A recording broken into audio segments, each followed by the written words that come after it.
Good morning, dear students. Welcome back to our Decoding Current Affairs channel. I hope you all are doing well and must be preparing for the upcoming exams. Now we will start the current affair of 25th March 2026. Our first question is on which date World TB Day is observed every year. हर साल जो है world TB day किस date को मनाया जाता है? Options are 24th March, 7th April, 1st दिसंबर या 5th June. Our right answer is option A is the correct answer.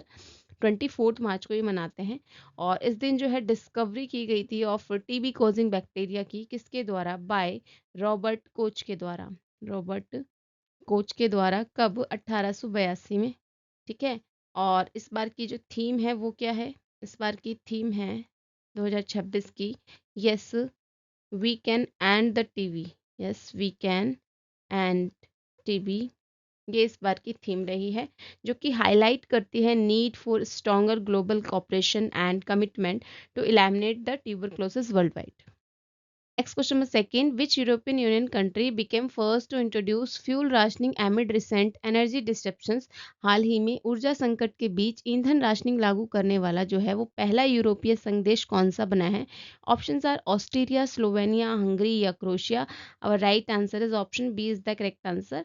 Slovenia बना है. और ये जो डिस्ट्रप्शन है मुख्य रूप से जियो पॉलिटिकल टेंशन के कारण फ्यूल सप्लाई जो चेन है उस पर पड़े प्रभाव से जुड़ा हुआ था. और राशनिंग प्रणाली के तहत जो है इसमें इंडिविजुअल और बिजनेसेस के द्वारा जो खरीदे जाने वाले ईंधन की मात्रा है उसको रिस्ट्रिक्ट किया गया है.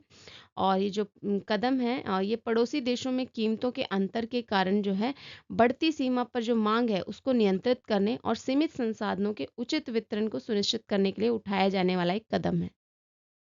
Next question number third, which company CEO announced the TerraFab project for large scale AI chip manufacturing? किस कंपनी के सीईओ ने बड़े पैमाने पर एआई चिप निर्माण के लिए टेराफैब प्रोजेक्ट की घोषणा की है? Options are Apple, Microsoft, Tesla या Intel. Our right answer is option C is the correct answer, Tesla. Tesla के जो सीईओ हैं कौन? बाई एलॉन मस्क के द्वारा ये घोषणा की गई है. और इसका फोकस किस पे है? डेवलपिंग करना एडवांस चिप. जैसे कि एग्जाम्पल अगर हम देखें तो AI-5 जो है एक एडवांस चिप है जो कि ऑटोनोमस ड्राइविंग और रोबोटिक्स के लिए इसेंशियल है.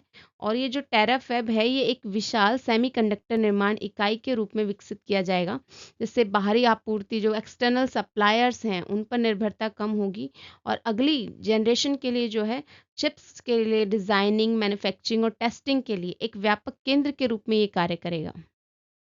Question number fourth, who won the gold medal in shot put at national para athletic championship? National para athletic championship में शॉर्ट पुट में गोल्ड मेडल किस खिलाड़ी ने जीता है?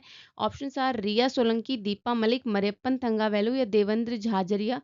अवर right answer is option A is the correct answer, Riya Solanki ने ये जीता है. और ये जो उपलब्धि है ये शारीरिक चुनौतियों और आर्थिक कठिनाइयों के बावजूद जो है उनके डिटर्मिनेशन को और उनकी रेजिलेंस को दर्शाती है.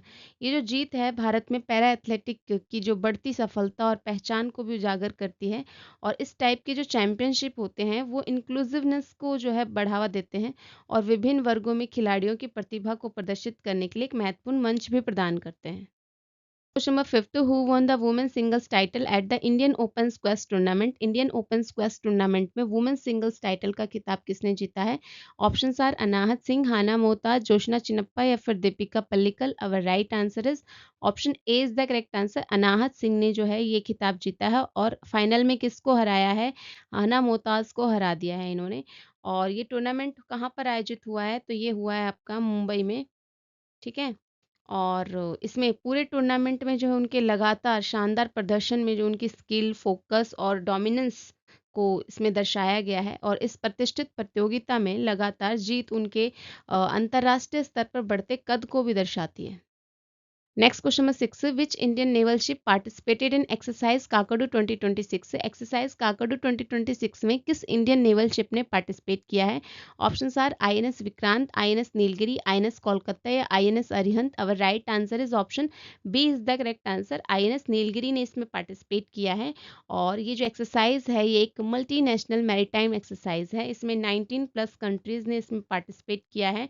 कहाँ पर आयोजित हुई है? दैट इज ऑस्ट्रेलिया में ये आयोजित हुई है. ये भी आपको ध्यान रखना है। इसका जो मुख्य उद्देश्य है वो नेवीज़ के बीच में सहयोग और समन्वय को बढ़ावा देना है। और ये अभ्यास जो है इसके दौरान जहाज के जो क्रूज़ होते हैं उन्होंने हार्बर फेज़ एक्टिविटीज़ में काकाडू शील्ड भी जीता है। इसमें कौन-कौन सी जो ड्रिल्स हैं वो इंक्लूड हैं, तो anti submarine warfare, anti defence and coordinated manoeuvres. Question number 7, which NHAI sponsored trust was recently listed on the Bombay stock exchange. हाल ही में किस एनएचएआई स्पॉन्सर्ड ट्रस्ट को बॉम्बे स्टॉक एक्सचेंज में लिस्टेड किया गया है? Options are national highway infra fund, Rajmarg infra investment trust, Bharatmala investment trust या फिर highway development trust. Our right answer is option B is the correct answer. राजमार्ग इंफ्रा इन्वेस्टमेंट ट्रस्ट को जो है लिस्टेड कर लिया गया है। किस इनिशिएटिव के अंडर गवर्नमेंट ने लिस्टेड किया है? तो अंडर एसेट मोनेटाइजेशन इनिशिएटिव के अंदर इसको लॉन्च किया गया है। आपको याद रखना है, ठीक है। और इसका जो मुख्य उद्देश्य है वो अनलॉक करना है वैल्यू को from the operational national highway assets को।